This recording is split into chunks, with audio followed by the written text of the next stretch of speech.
आज हम जानेंगे चार्जिंग सेक्शन का पार्ट 1 में मैं समझाया था, उसका बारे में थोड़ा सा हिंट्स बता देता हूँ। पार्ट 1 में हम जाने थे कि ये हो गया हमारा सब बोर्ड, मतलब सीसी बोर्ड। यहाँ पे जब हम चार्जर इन करते हैं तो यहाँ से एक हो गया ग्राउंड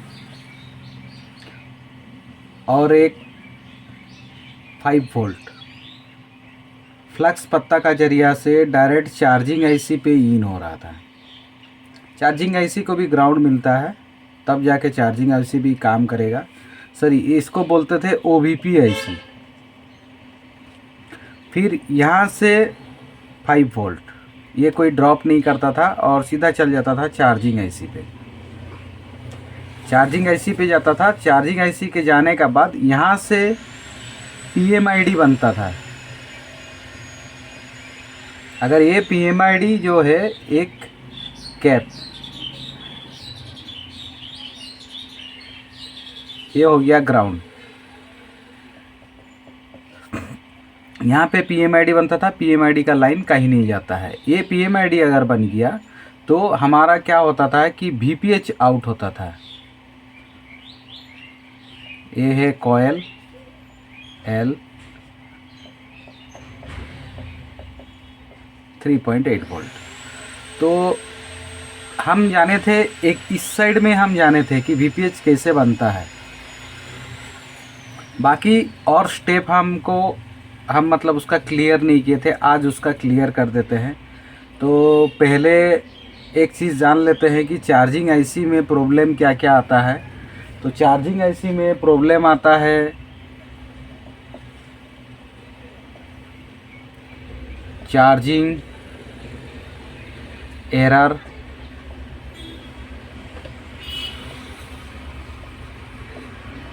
चार्जिंग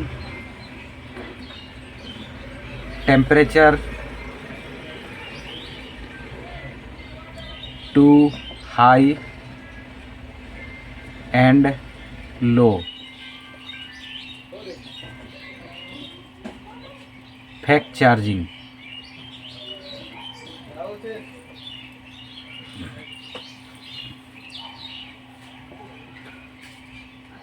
स्लो चार्जिंग।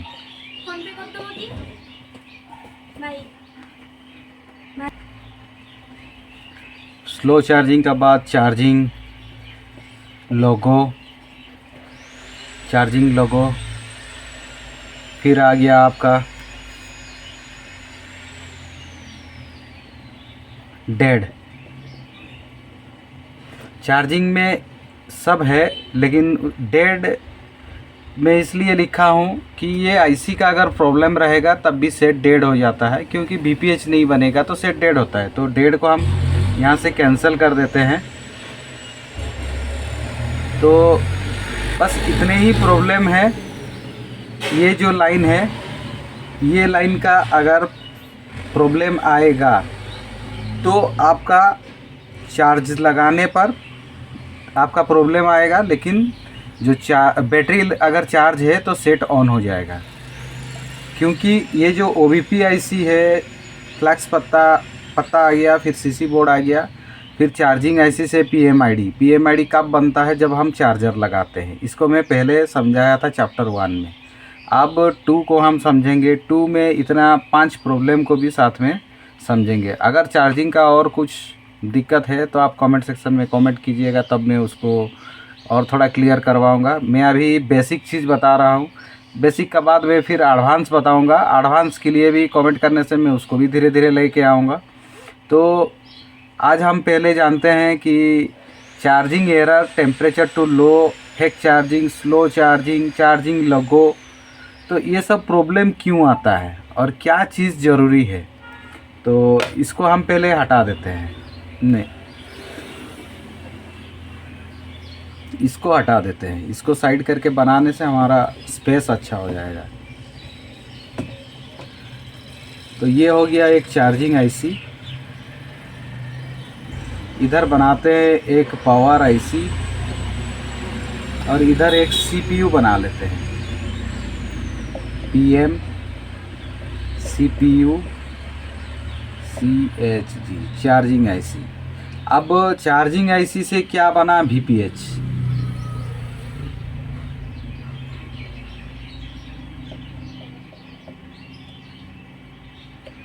ये चार्जिंग IC से बन गया, VPH गया कहाँ, PM पे। तो बाकी हम चीज़ नहीं बनाएंगे, कन्फ्यूज़न हो जाएगा, खाली VPH को ही यहाँ बनाएंगे। तो यहाँ पे एक चीज़ है, ये है बैटरी कनेक्टर।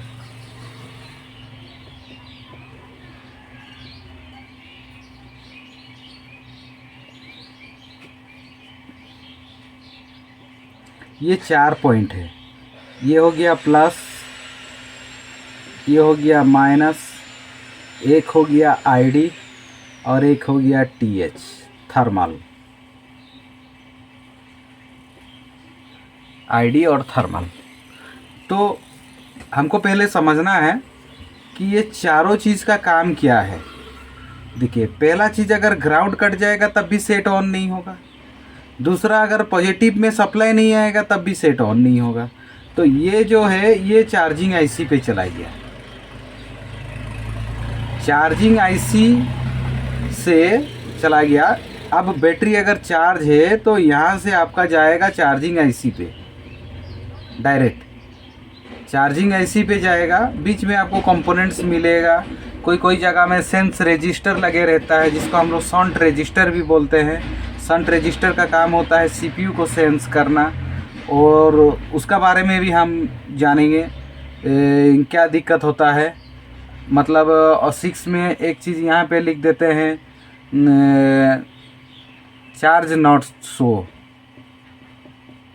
शो। तो ये हो गया, चार्जर पे चला गया। चार्जर पे जाने के बाद क्या हुआ ना, VPH बना। अब VPH बनने के बाद, अब बैटरी हम लगा दिए हैं, अब VPH बन गया। VPH बनने के बाद सेट ऑन हो गया। ऑन होने के बाद प्रॉब्लम आया कि सेट लोगो पे अटक गया। ये पहले इसका बारे में हम बात करेंगे। 5 नंबर, सेट लोगो पे अटक रहा है और अप ऑन हो रहा है। तो वो प्रॉब्लम कहाँ से आता है? तो वो प्रॉब्लम भी हमारा चार्जिंग सेक्शन का ही है। वो प्रॉब्लम चार्जिंग IC से नहीं आता है, लेकिन चार्जिंग सेक्शन का है। अब इसलिए चार्जिंग सेक्शन का है कि ये चार्जर जो है, जब हम चार्जर को लगाते हैं तब क्या होता है कि सब बोर्ड पे 2 लाइन है, DM और DP, 2 लाइन है सब बोर्ड पे। कहाँ? कनेक्टर पर। यहाँ मैं बना दिया, अब ये हो गया। तो यहाँ पे कनेक्टर पर, तो चार्जिंग CC बोर्ड पे जो कनेक्टर रहता है वहाँ DM और DP 2 लाइन रहता है।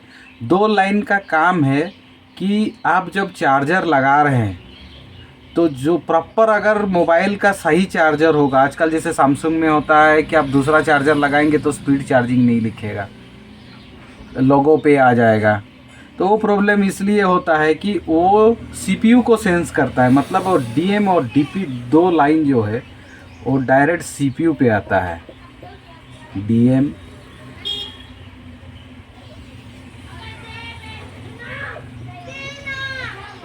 DP, ये जो 2 लाइन है डायरेक्ट CPU पे आता है। CPU जब तक ये लाइन को सेंस नहीं करेगा तब ज़रूरत पड़ने से सेट ऑन भी नहीं होता है। सैमसंग में खास इस टाइप का प्रॉब्लम आता है। ट्रायंगल, इस टाइप का ट्रायंगल का सिंबल आ जाता है येलो कलर में, कभी ऑरेंज में, कभी रेड में। तो इस टाइप का दिक्कत आते रहता है।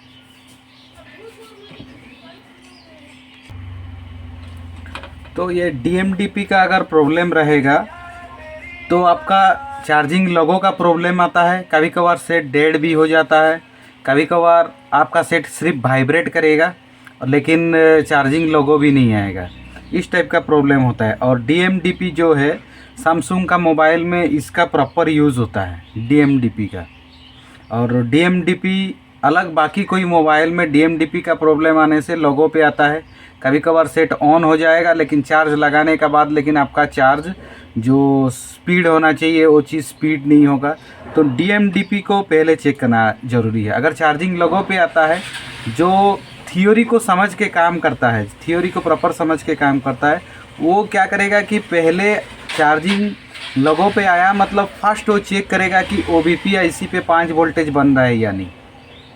अगर OBP IC पे 5 वोल्टेज बन रहा है तब वो कभी भी VPH चेक करने नहीं जाएगा, क्योंकि लोगो बन रहा है मतलब वो जान गया कि VPH तरफ मेरा ओके है। पहले मेरा चार्जिंग का काम कंप्लीट करना है, और चार्जिंग में क्या है, DMDP है। पहले वो DMDP का GR लेगा, मदरबोर्ड में पहले वो DMDP का GR लेता है। DMDP का अगर GR सही है तब वो पावर IC का आउटपुट को चेक करता है, नहीं तो इतने में ही खेल ख़त्म। ये एक चीज़ गया। अब DMDP का लाइन जो है उसको हटा देते हैं। DMDP चार्जिंग सेक्शन में बहुत बड़ा रोल है।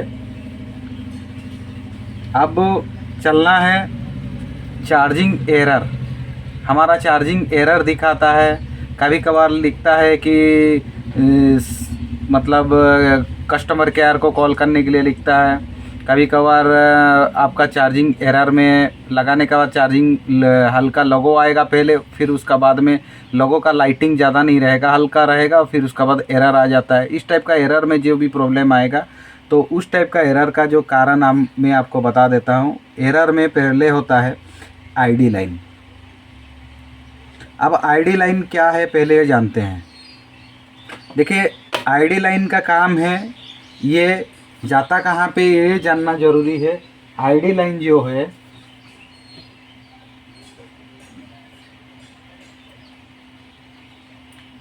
ID लाइन, ये जो ID लाइन है ये जाता है CPU पे। ये CPU को सेंस करता है। अब CPU को कैसे सेंस करता है उसको भी एक बार जान लेते हैं। हम लोग अक्सर YouTube में मैक्सिमम चैनल में देखे हैं कि टेम्परेचर लो का प्रॉब्लम है तो डिवाइडेड सर्किट का प्रॉब्लम है। अब डिवाइडेड सर्किट का प्रॉब्लम है, जो हम कैसे जानेंगे कि वो डिवाइडेड सर्किट कहाँ पे है, क्या है। तो उस समय क्या होता है कि हमारा बैटरी पे एक रजिस्टर रहता है। जब हम यहाँ पे बैटरी को कनेक्ट करते हैं, ID लाइन का काम क्या है, जब हम यहाँ पे बैटरी को कनेक्ट करते हैं ID लाइन पे जो भी वोल्टेज रहेगा वो आधा हो जाता है।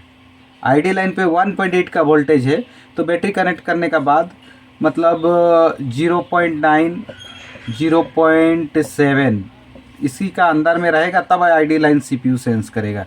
इससे ज़्यादा हो जाएगा तब भी काम नहीं चलेगा, उससे कम हो जाएगा तब भी काम नहीं चलेगा।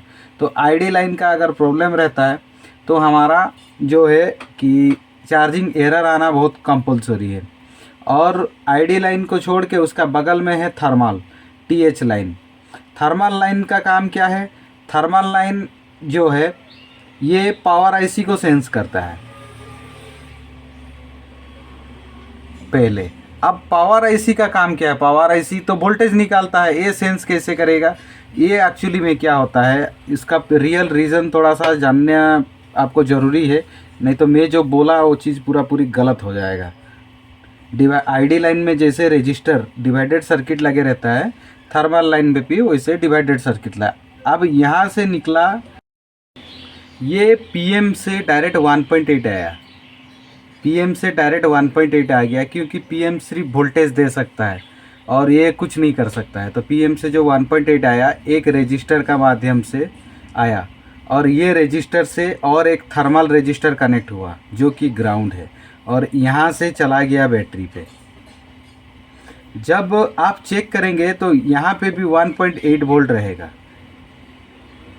भले रजिस्टर के लिए पॉइंट समथिंग कम हो सकता है, मतलब 1.6 या 7 ऐसे कुछ हो सकता है, लेकिन वही पॉइंट समथिंग ही डाउन होता है, उससे ज़्यादा डाउन नहीं होता है। जब यहाँ पे बैटरी कनेक्ट हो जाएगा तब ये जो लाइन है ये डायरेक्ट 0.9 0.7 वोल्ट का बीच में आ जाएगा। तब बैटरी सेंस हो जाएगा और ये लाइन प्रॉपर काम करेगा डिवाइडेड सर्किट, और आपका जो चार्जिंग में जो टेम्परेचर एरर का जो प्रॉब्लम था वो ख़त्म हो जाएगा। ये एक ज़रूरी है। और एक चीज़ है, अगर चार्जिंग आपका टेम्परेचर एरर का अगर प्रॉब्लम आता है और इसको चेक करने के बाद पता चला कि आपका थर्मल लाइन ओके है, 1.8 PM से जो आना चाहिए वो भी ओके है और रजिस्टर ओके है, तब भी काम नहीं कर रहा है, तो आपको आपका जो कैमरा का पास में जो सेंसर लगे रहता है वो सेंसर पे टेप मार के चेक करना पड़ता है, क्योंकि सेंसर में भी थर्मल लगे रहता है और सेंसर का अगर थर्मल ख़राब रहेगा तब भी वही प्रॉब्लम करता है। एक चला गया एरर और charging temperature high to low, ये हो गया। फेक चार्जिंग 2-3 कारण से होता है। एक हमारा सीसी बोर्ड में प्रॉब्लम रहने से होता है, OBP IC में प्रॉब्लम रहता है तब भी होता है, और फ्लक्स पत्ता अगर प्रॉपर कनेक्ट ना हो तब भी होता है।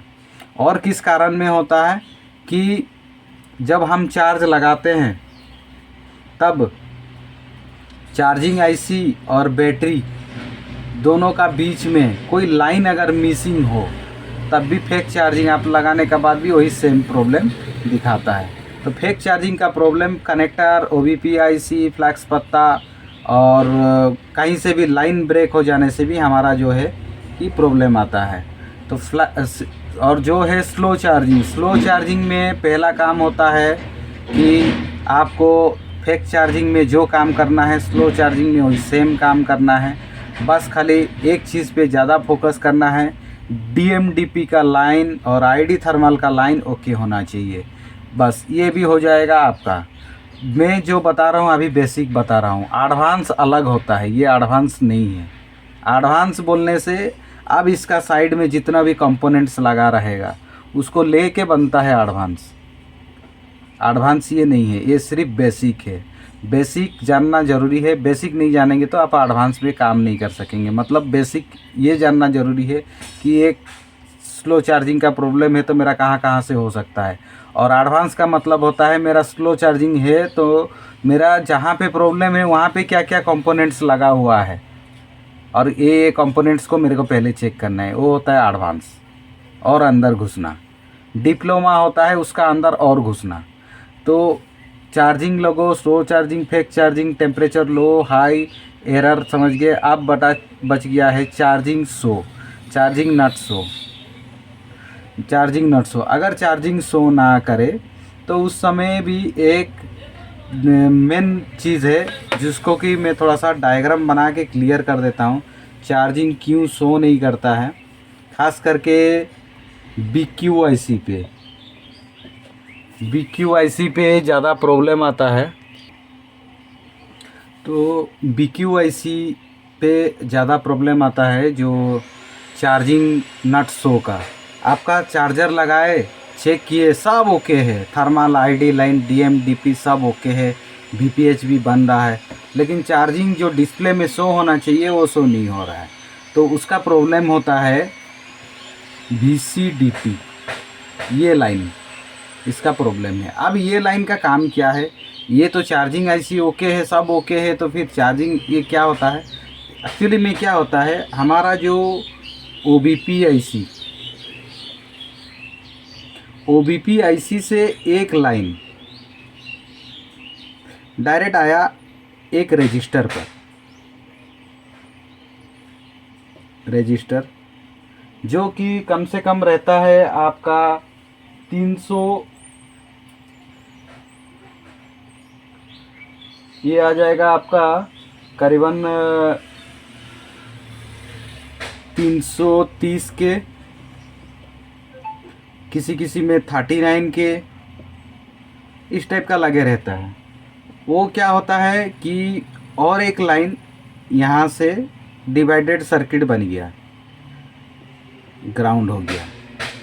हाँ, ये भी रजिस्टर है। तो OBP IC से 5 वोल्ट डायरेक्ट आया एक रजिस्टर पर और इधर एक रजिस्टर ग्राउंड हो गया। अब ये जो रजिस्टर सीरीज में लगा हुआ है, ये पार्लर में लगा हुआ, यहाँ से जो है ये जो लाइन है डायरेक्ट जाएगा कहाँ, PM को। इसको बोलते हैं BCDT। ये जो voltage circuit main detect line है, ये PM को डिटेक्ट करके बताता है कि जो चार्जिंग पूरा ओके है, और उसको डिस्प्ले में सिंबल आने के लिए, डिस्प्ले में चार्जिंग शो करने के लिए ये लाइन का प्रॉब्लम रहता है। खास करके आपका 6357 CRV हो, MRV हो, पावर IC में ये थोड़ा डीप हो गया ज़्यादा, ये जो प्रॉब्लम रहता है तब ये प्रॉब्लम ज़्यादा आता है, चार्जिंग शो नहीं करता है। हम लोग सब चार्जिंग को चेक कर देते हैं, सब कुछ ख़त्म करते हैं, बाद में पीएम चेंज करने के बाद डायरेक्ट बोलते हैं कि पीएम को रिवॉल्व कर दिए तो चार्जिंग शो कर रहा है। इसका रीज़न यही है, यही लाइन का अगर प्रॉब्लम रहेगा। ये लाइन में 5 वोल्ट इन होता है रजिस्टर से, डिवाइडेड सर्किट बनता है और ये लाइन सीधा जाएगा पीएम पे, और ये लाइन में अगर प्रॉब्लम है तो आपका चार्जिंग जो है शो नहीं करेगा। तो ये था आज का सिर्फ बेसिक नॉलेज। और बेसिक नॉलेज में क्या होता है कि आप अगर धीरे धीरे आपका थ्योरी धीरे धीरे अगर क्लियर नहीं होगा, अगर ज़्यादा डीप में मैं अगर चला जाऊंगा तो कुछ फ़ायदा नहीं होगा। तो इसलिए मैं धीरे धीरे चल रहा हूं ताकि आपका जो क्लियर हो जाए। चार्जिंग में अगर अलग कुछ दिक्कत हो तो आप डायरेक्ट कमेंट सेक्शन में कमेंट कर सकते हैं। मैं एक आसान प्रोसेस बता देता हूं चार्जिंग को और एक बार जानने के लिए। आपका पास अगर बोर्नियो है, कोई भी हार्डवेयर टूल्स अगर आपका पास में है, आप वो एप्लीकेशन को ओपन करें। ओपन करने के बाद अगर चार्जिंग का प्रॉब्लम आता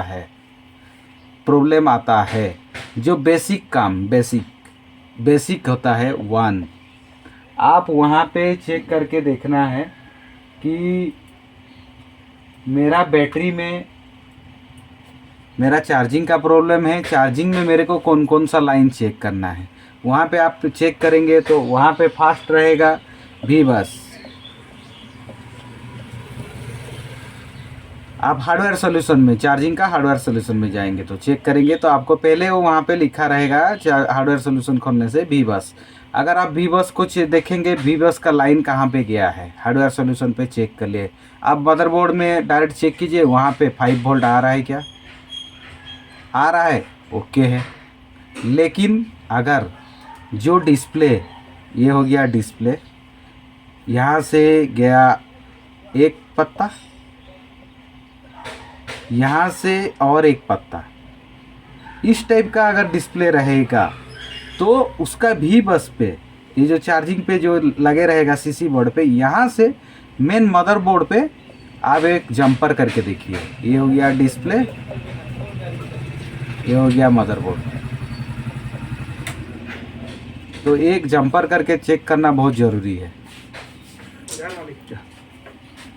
Realme 7 कर दे तो मदरबोर्ड पे जो कनेक्ट हुआ है, ये क्या होता है ना, मैक्सिमम टाइम में ये जो पत्ता है इसी में प्रॉब्लम आ जाता है। तो ज़्यादातर इसका दिक्कत आता है तो यहाँ पे हम लोग जंपर करते हैं, मतलब सीसी बोर्ड से मदरबोर्ड पे 5 वोल्ट का जंपर करते हैं। तो ये लाइन जो है अगर प्रॉब्लम रहेगा, ये लाइन प्रॉब्लम रहेगा तब चार्जिंग का प्रॉब्लम आता है। दूसरा जो है USB DP और USB DM, ये 2 लाइन का अगर प्रॉब्लम रहेगा तो लगो पे आना, स्लो चार्जिंग हो या फेक भी हो जाता है कभी कभार डेड कंडीशन पे चले आता है सेट सैमसंग में।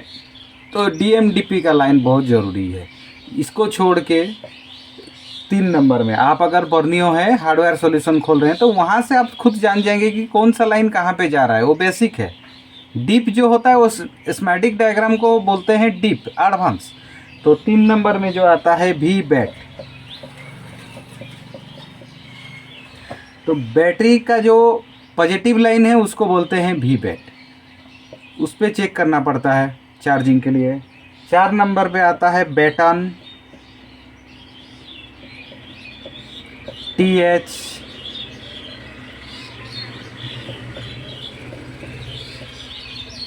किसी में लिखा रहता है AUX, किसी में थर्मल।